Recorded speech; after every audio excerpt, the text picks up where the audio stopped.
दत्ता साहब, आप जमीनी हकीकत समझते हैं। इस तरह से बहुत राज्यों में सरकारें हारी, बहुत राज्यों में छोटी विपक्षी पार्टियों के सांसद मौजूद रहे, लेकिन इस तरह की भगदड़ नहीं देखी। क्या सिर्फ ये सत्ता का बिखर जाना यही वजह है, या जमीन पर ऐसी स्थिति है कि टीएमसी के साथ खड़े होना इनकी सेहत के लिए अच्छा नहीं है? ये केवल सत्ता के चले जाने के चलते ये बिखर नहीं है। जमीनी हकीकत इस तरह का है कि आज के डेट में तृणमूल कांग्रेस के साथ कोई भी खड़ा नहीं होना चाहता है। जिस तरह का 15 साल का रक्त रंजित इतिहास रहा है, कुशासन रहा है, पॉलिसी पैरालिसिस रहा है, माटी मानुष का तिलांजलि जिस तरह से तृणमूल कांग्रेस ने दिया है, और भाइपों का जो राजनीति रहा है, जो लूट खसोट पे आधारित था, उसी के विरोध में ये सारी बगावत है। और चीजें धीरे धीरे करके सामने आ रही है। जिस तरह से मजबूरन एमएलएस को एक तरह से बंधुआ मजदूर की तरह खड़ा करके बोला गया था कि स्टैंडिंग ओवेशन दीजिएगा ममता बनर्जी की तरफ से ही अभिषेक बनर्जी के लिए, ये सारी चीजें मैं समझता हूँ कि कोई भी स्वाभिमानी व्यक्ति के लिए स्वीकार्य नहीं है। आज जिस तरह का परिस्थिति है, आपने कल ही देखा होगा कि नेपाल के बॉर्डर से जिस हिसाब से जहां शाहजहां खान को पकड़ के लेके आया गया है, इस तरह का भागदौड़ तो मचा हुआ है। और तमाम जितने सारे गुंडा वाहिनी थे टीएमसी के, वो सब के सब या तो साड़ी के अंदर छुप रहे हैं, या तो फिर पालन के नीचे छुप रहे हैं, या तो फिर तड़ी पार होके बॉर्डर पार करके भागने की कोशिश कर रहा है। दीदी को समीक्षा करने की आवश्यकता है कि आखिर इस तरह की चीजें क्यों हुआ है। जब वामफ्रंट की सरकार को आपने ध्वस्त करके आया था, लोगों के नजर में बहुत ज्यादा उम्मीदें थी आपको लेके, और जिस तरह का कुशासन को आपने नाक तले चलने दिया है, उसी का नतीजा है कि आज ये सब सारी चीजें हो रहा है। मैं तो समझता हूं कि एक डूबता हुआ नाव एक और डूबता हुआ नाव से मिलने गया है, दोनों और अच्छी तरह से डूबने के लिए। और यही सच्चाई है। कल्याण बनर्जी का बयान सुन रहा था कि अगर इतना ही हिम्मत है तो आप खुद भी त्यागपत्र देकर दोबारा दीदी के नाम पे लोकसभा चुनाव लड़िए ना, जिस सीट को आप रिप्रेजेंट करते हैं, और साबित करवाइएगा कि दीदी की लहर है अभी भी बंगाल में। मैं मानता हूं कि ये तो शुरुआत है, और जिस तरह से चीजें चल रही है, और अभी भी जिस तरह का अंधा प्यार है दीदी का अपने भतीजा के लिए, वो कहीं ना कहीं पे एकदम बिल्कुल पतन का कारण है, और दीदी को समझ में नहीं आ रहा है। आगे जाके इनके लिए लड़ाई बहुत ज्यादा मुश्किल होगी, और लड़ाई मुश्किल होगी। स्वयं प्रकाश पुरोहित जी, क्या आपने अपनी संख्या पे ध्यान दिया है? उनकी 20 पे तो आप चुनौती दे रहे हैं कि 20 है तो संख्या दिखाइए, लेटर दिखाइए। ममता के साथ आज कितने बाकी हैं? नहीं नहीं, देखिए देखिए, जाने वाले तो है जो दिख रहे हैं सामने, कुछ जा चुके हैं, कुछ जाएंगे।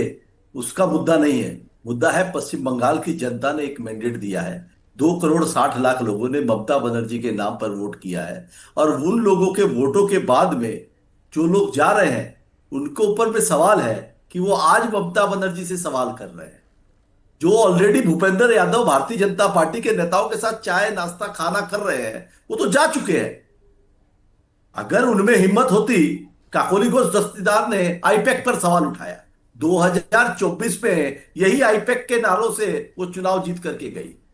उन्होंने क्यों नहीं बड़ी बड़ी बात अभी कर रही है। उन्होंने कितने एलिगेशंस लगाए जब दीदी के पास जाती थी। कल्याण दा ने तो एकदम सही कहा, दीदी की तारीफ करती थी, अरे नहीं नहीं दीदी भालो, तुम्हारी साड़ी खूब भालो, तुम्हारी साड़ी पाड़ खूब भालो। ये सब बात करना दीदी मन की अच्छी है, उनको पता है दीदी को कुछ, अरे भाई तुमने कुछ कंप्लेन लिखित अगर की होती तो उस पर कार्रवाई होती।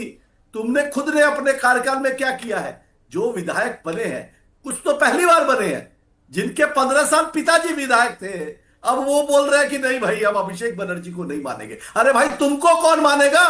तुम अपने बाप की वजह से बने हो। अभिषेक बनर्जी किसी के अपने काम से बना है। अभिषेक बनर्जी को जब ममता बनर्जी लेकर के आई, उन्होंने काम करके दिखाया है। लोकसभा के सांसद है। आज भी डायमंड हार्बर मॉडल में जो उन्होंने सेवा श्रय कैंप लगाया, लाखों लोगों को सुविधाएं दी, हेल्थ की सुविधाएं। सर, ये डायमंड हार्बर मॉडल पे ही तो पूरा बवाल है। डायमंड हार्बर मॉडल है ना। अरे भाई लोगों से पूछो तो सही, जमीन पे जाके है क्या? सुनिए ना, हर इंसान शरीर से सुबह पहले मलमूत्र भी त्याग करने जाता है, फिर भी हम कपड़े पहन के ढक लेते हैं। तो आप अच्छी बात करेंगे ना, आपके शरीर में जो बाकी 95% अच्छाई है, आप उसको दिखाइएगा नहीं दिखाइएगा? आपको उंगली करनी है एक ही जगह में। आपको डायमंड हार्बर हम दिखाए क्या? आपने इस्तेमाल किया शब्द, मैंने तो डायमंड हार्बर शब्द नहीं बोला सर। अमित शाह मॉडल क्या है ये नहीं पता है। सर, अमित शाह डायमंड हार्बर मॉडल से इतनी CBI, बेचैनी क्यों है? ज्ञानेश कुमार। मैंने तो इस्तेमाल किया नहीं, आपने आपको कहा दिक्कत था? डायमंड हार्बर मॉडल, हाँ, तो अच्छी मैंने बात है, उसकी हम तो फालता में उसको अच्छाई हकीकत आपने देखी कोई है। रख छेड़ दी। सर, डायमंड फालता हार्बर सुनिए, मॉडल पवन जी, मैंने आपने इस्तेमाल नहीं व्यक्ति किया, बात है। और जब सुनिए, आपने सुनिए, कहा सुनिए। तो आप उससे चिढ़ भी उतना ही रहे हैं जैसे मैंने आपको गाली पवन दे जी, दी। क्या है सुन डायमंड लीजिए, हार्बर सुन मॉडल लीजिए। जिससे आप इतना चिढ़ रहे हैं? अरे आप सुन लीजिए, अब पवन जी, हाँ। डायमंड हार्बर मॉडल जो है उसकी अच्छाई आपको उस नहीं शब्द दिखाई की दी गाली क्या? से मैं ज्यादा ये खराब पूछ हो रहा जाते हूँ, आपको उसको अच्छाई नहीं दिखाई दे रही क्या? अच्छाई नहीं दिखाई दी? सेवाश्रय कैंप, क्या सुर्वो कमल दत्ता बैठे या भारतीय जनता पार्टी के प्रवक्ता या सीनियर जर्नलिस्ट जो बैठे हैं अनंत विजय, इनसे पूछिए सेवाश्रय कैंप के अंदर में लोगों को मदद मिली कि नहीं मिली, उनका इलाज हुआ कि नहीं हुआ? तो एक मां माटी मानुस का काम क्या सर, है? उसी डायमंड हार्बर मॉडल में कहा गया कि एक नया शमशान बनवा दीजिए चुनाव नतीजों के बाद के लिए, और आप उसको आगे प्रोजेक्ट ऐसे वो कर रहे शमशान बनाने हैं की जैसे बात नहीं जन होती है क्या? कल्याण की अरे बातें देश हो का रही थी। प्रधानमंत्री बोल सकता है कब्रिस्तान न शमशान, तब कोई सवाल नहीं है। देश का प्रधानमंत्री बोलता है कब्रिस्तान की शमशान, अगर वहां के लोगों ने शमशान बनाने की मांग की तो बोला गया कि अभी आचार संहिता लगी हुई है, बाद में बनेगा। और वही लोग जो मांग कर रहे थे नेपाल बॉर्डर से पकड़े गए हैं।